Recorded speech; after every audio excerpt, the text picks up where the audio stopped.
Keruwetan yang kita alami hari ini sebagian besar sebenarnya pola kita sendiri.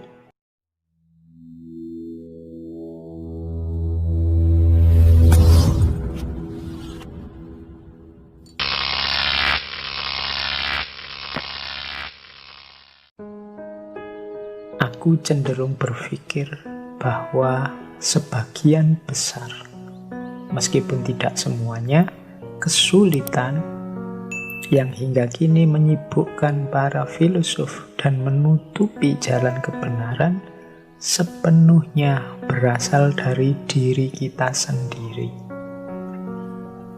Awalnya kita sendiri yang menghamburkan debu, dan kita sendiri pula selanjutnya yang mengeluh tidak bisa melihat dengan jelas.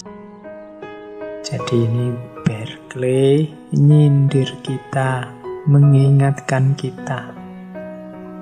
Hampir semua kesulitan, keruwetan, ya kita di Indonesia hari-hari ini akrab ya dengan kata-kata ruwet. Keruwetan yang kita alami hari ini sebagian besar sebenarnya pola kita sendiri. Analoginya, kita sendiri yang menghamburkan debu dan kita sendiri pula yang mengeluh tidak bisa melihat dengan jelas.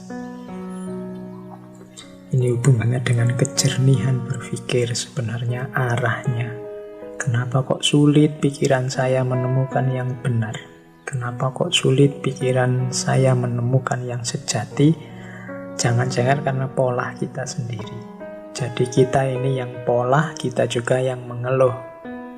Kita yang merusak, tapi ketika dunia ini sudah rusak, kita marah-marah dan sambat. Kita yang mengacaukan, tapi ketika kekacauan itu terjadi, kita juga yang marah-marah. Entah pada siapa.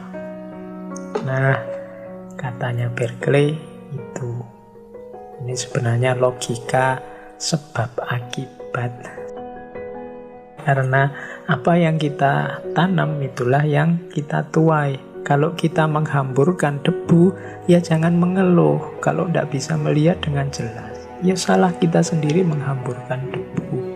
Kalau kita hidupnya tidak sehat, susah diatur, ya jangan mengeluh kalau kita terkena penyakit. Logikanya memang begitu. Sunnatullahnya memang begitu. Kemarin ada yang tanya ke saya, ada yang tanya begini, Pak, berarti kalau ada bencana, bagaimana kita membedakan apakah bencana ini hukuman, ataukah ujian, ataukah peringatan dari Tuhan? Kita kan sering diceramai bahwa bencana, kesulitan itu satu di antara tiga ini, hukuman, ujian, atau peringatan. Terus saya jawab, ini mirip hubungan dengan sebab akibat tadi. Apapun kesulitan, apapun bencana yang sedang kau alami, jangan kamu cari apakah itu hukuman, ujian, atau peringatan, tapi tiga-tiganya sekaligus. Kenapa kok tiga-tiganya, Pak? Coba kamu perhatikan sebentar. Yang pertama, hukuman. Hukuman itu kan berarti akibat dari kesalahan, kekeliruan, kerusakan, kekacauan yang kita lakukan sendiri, maka sekarang kita panen hasilnya. Kalau kamu makanmu tidak kontrol, misalnya, apalagi banyak mengandung lemak, apalagi banyak yang sejenis itu, akhirnya kamu sakit kolesterol, terus jantungmu kena, terus stroke, macam-macam. Itu kan semacam hukuman. Tapi hukuman ini karena pola kita sendiri. Kalau kita ngomongnya jelek-jelek terus, kemudian suka maki-maki orang, menyalahkan kiri kanan, akhirnya banyak musuh. Karena banyak musuh, hidup kita jadi sulit. Ini kan semacam hukuman dari pola kita sendiri. Ketika kita dapat hukuman dari Tuhan, itu kan menyuruh kita untuk introspeksi, salahku di mana kok dihukum. Jadi apapun kesulitan yang kita alami, apapun bencana yang menimpa kita, itu bisa tiga-tiganya hukuman. Kalau ujian itu kan nama lain dari carilah jawabannya, carilah solusinya, carilah jalan untuk mengatasinya. Jadi apapun bencana sebenarnya juga tantangan bagi kita untuk mencari solusinya. Ini namanya ujian. Jadi bencana apapun ya hukuman, ya ujian. Tidak bisa salah satunya. Ujian berarti ayo cari jawabannya, jangan diam saja. Nanti kamu ndak lulus loh, kan gitu.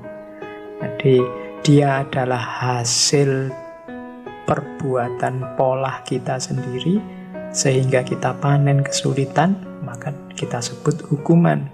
Dia juga adalah tantangan yang harus kamu selesaikan.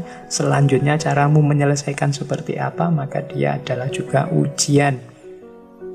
Dan yang ketiga, musibah yang menimpamu sekaligus juga adalah peringatan dari Allah. Pasti memang semuanya dari Allah yang memperingatkan kita, makanya kita harus segera introspeksi. Allah mengingatkan lewat sebab akibat hukuman tadi, dengan tantangan untuk kita carikan solusinya tadi. Maka jenisnya juga sebenarnya peringatan dari Allah biar kita tidak terus-terusan merusak.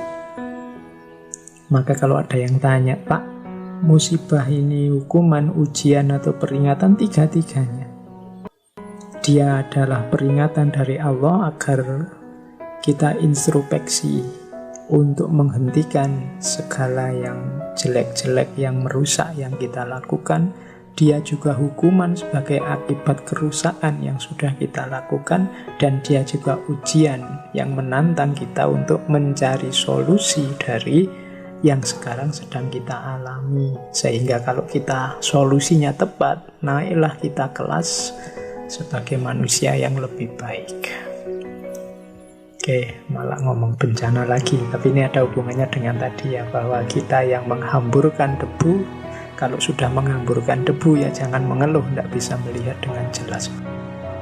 Hukumanmu karena menghamburkan debu adalah kamu tidak bisa melihat dengan jelas.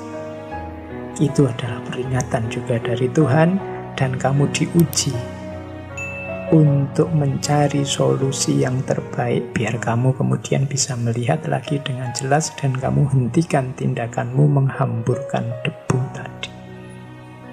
Nah, dari George Berkeley bisa kita tarik ke sana ternyata logikanya.